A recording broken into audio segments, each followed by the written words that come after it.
lead the Yarmouth Mariners 3-1. Puck played off the boards and out to Christensen. Hebb gets his second goal, second point of the tournament. Ryan Davidson and Jack McInnes with the assists on that goal. So again, Jacob Hebb's second goal, second point from Davidson and McInnes at 7:47 of the third period to make it a 3-1 lead in favor of the Islanders. Coming out of the net to play it, LeBlanc gets it down the ice. Going back to pick up is going to be Gillis. Takes it back behind his own net, leaves the puck for Ellis. Ellis has Colby Dion all over him. Now it's played back around to the near side. Out to center, backing up with it is Blinn. He'll play it across. Now out to center, brought back in by McClellan. That shot goes wide as we approach 6 minutes remaining here in the third period. Gates plays the puck around to the far wall. Jaden D'Entremont can't get to it. Sent back down by John Hugh McInnes. There's a check delivered on, who is that? Evers? Now Fitzgerald, nice little move. Fitzgerald gets it across, but Jaden D'Entremont can't get his stick on it, as he had open cage to work with if he could have found that pass. Now dumped in by John Hugh McInnes. Mariners able to pick up, get the puck out to center. Backing up to get it is John Hugh McInnes. He'll play it across to Hillier. Ahead for McKinnon, excuse me. Now Delaney will give it to McKinnon. McKinnon carries across the blue line, then fakes the shot, gets around Amiro. Amiro and McKinnon into the end boards. Delaney coming in there to try and work the puck free for the Islanders. Amiro able to get it over to Jaden D'Entremont. He'll play it ahead as that pass just hops over the stick of DeViller. Now with it, Crichton. He gets tripped up, and we'll get a delayed penalty coming up here against Yarmouth into the final 4:40 of the third period. And as the puck is touched there by Churchill, we will get the whistle to get the penalty taken by Matthew DeViller with 4:34 remaining. Tripping is the call.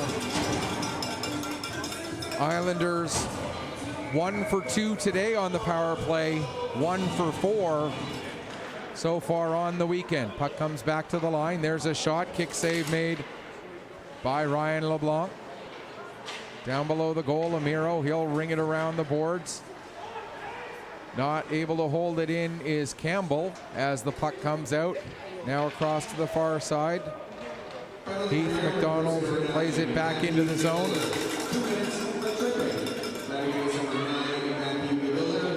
Crichton with the puck.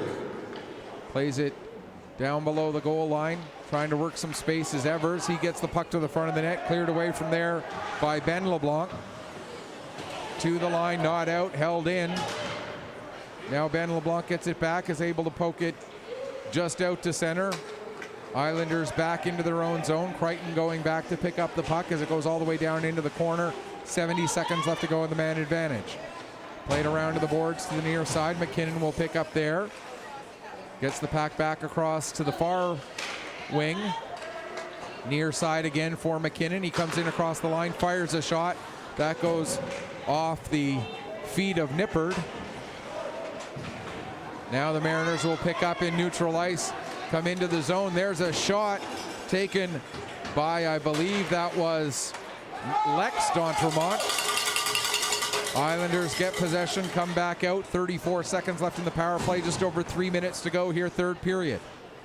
Played ahead to Colby Dion. He'll bring it in across the blue line.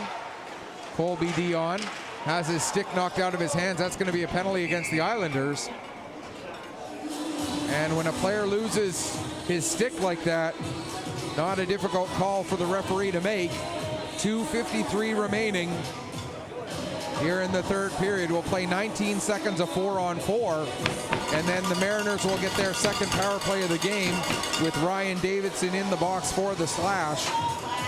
And trailing by 2 with under 3 minutes left, this really is a must convert for the Mariners if they want to come back and at the minimum tie this game and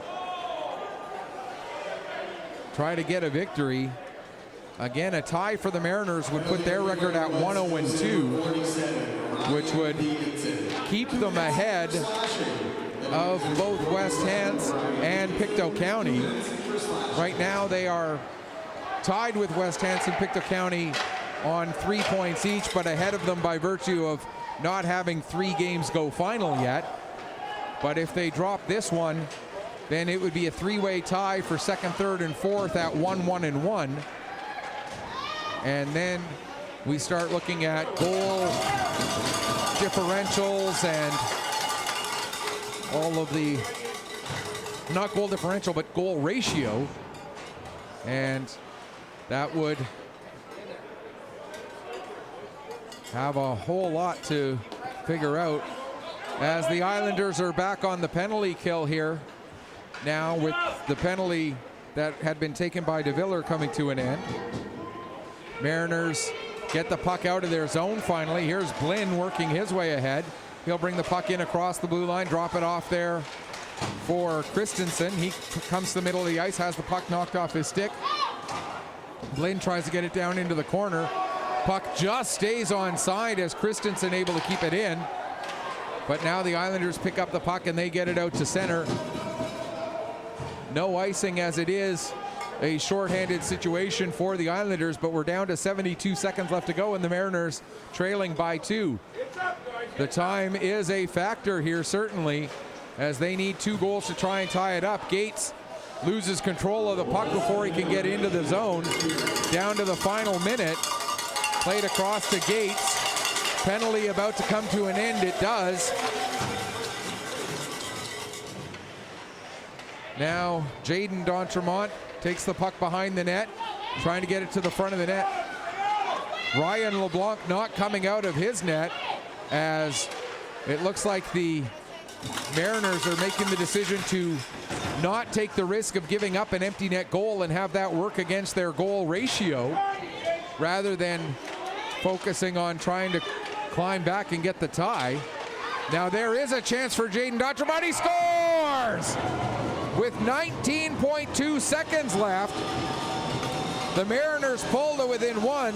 Jaden D'Entremont, his 3rd goal of the tournament. And as we look at the game at the Keating Millennium Center, they are at a 2-1 scoreline still, down into the last couple minutes of that one. So now with 19.2 seconds left, it's now a 1-goal game. And coming out of the net for the extra attacker is Ryan LeBlanc. This is the number 17, Sawyer Christensen, number 4, Declan Fitzgerald. Jaden D'Entremont gets his 3rd goal, 3rd point of the tournament. Sawyer Christensen and Declan Fitzgerald with the assists. And now we're going to get a timeout for the Mariners with 8.8 seconds left in an offensive zone faceoff. And the complexion of this game has changed dramatically with that goal. And now an offensive zone faceoff. LeBlanc is out of the net for the extra attacker. The Mariners do have a chance to possibly get the tie here, which would drop Cape Breton West to 2-0-1 if the Mariners can get the tie. Islanders just need to hold on for 8.8 more seconds to get to 3-0 and guarantee no worse than 2nd in the round robin portion of this tournament. Off of the face-off. Islanders get possession, flip the puck to the line and out, and that should do it. As it's sent down the ice, that'll miss the net, but it won't matter, as the Cape Breton West Islanders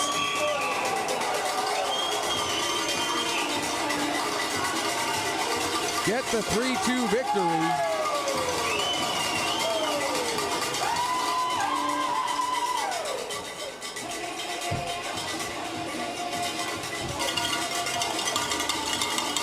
And so now we'll have the presentation of the players of the game, as Davidson will not be a part of the post-game ceremonies. He gets a penalty of some sort that will preclude him from that. Depending on how it gets called, he may end up having to miss the next game of the round robin, as the Islanders get the victory 3-2 over the Yarmouth Mariners. They improved to 3-0 and will finish no worse than second. Mariners drop to 1-1-1, a three-way tie for third, fourth, and fifth with West Hants and Pictou County. And that actually works in Pictou County's favor, as it's now a three-way tie. So the head-to-head result between West Hants and Pictou County is no longer in play. And Pictou County, by virtue of a 7-goal victory over Acadia earlier this morning, I believe would move, again, I believe, based on how I read the tiebreakers, do not quote me on this, but I believe that would move Pictou County into, if I can just quickly finish this thought, it would move Pictou County into third. And I just was given a note that it is Avery Evers' birthday today, so happy birthday to him. As we await the players of the game, Declan Fitzgerald, who assisted on the goal that made it 3-2, gets player of the game for the Yarmouth Mariners. And Will McLennan, who had a goal and an assist in this game, will be the MVP of the game for the Cape Breton West Islanders. That's going to do it for this one. We'll be back with you in just a few minutes for our next game involving the Truro Bearcats. And who are they playing again? Right, the South Shore Lumberjacks. We'll be right back with that one. Until then, on behalf of my awesome cameraman Lucas, this is Michael Petter saying, may your skates always be sharp, may your shots always hit the top shelf. Final score once again, despite what it says on your screen, the Mariners defeat the Islanders defeat the Mariners 3-2. There we go, now it says it right. And it looks like it's a final over at the Keating Millennium Center. And it looks like the Antigonish Bulldogs will get the victory there, as it's a 3-1 scoreline there, with less than, or actually it looks like they might still be relatively early in the third period. We'll have to wait and bring you back up to date on that one, and when the next game starts. But it is 3-1 Antigonish over at the Keating Millennium Center. We'll be back with you in just a few minutes. Thanks so much for watching. Enjoy the rest of your Saturday.